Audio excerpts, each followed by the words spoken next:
Exercise 4. Wiring 3 light bulbs and 1 fan to 1 gang switch. Nothing has changed except we've added a fan to the existing light bulbs, and you might find this type of wiring light with fan in the toilets. Some toilets, the lights and fan are working together, which means when you press the switch on, it will be on at the same time, the all elements, lights and fan. Procedures. Make loops between the holders and the fan as shown.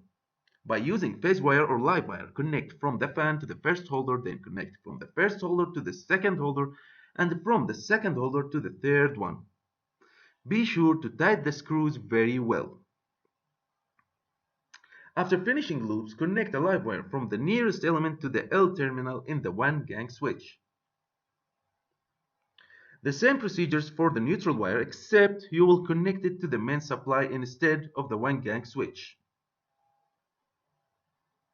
Okay, because the fan has an earth wire, it has an earth wire terminal as you can see, so we will connect the earth wire from the fan to the main supply directly.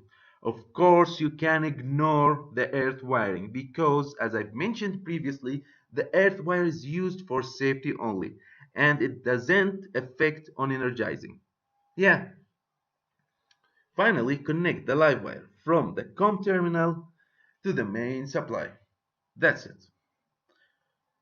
Okay, this is everything for this lecture. Stay tuned to the next exercise. Good luck.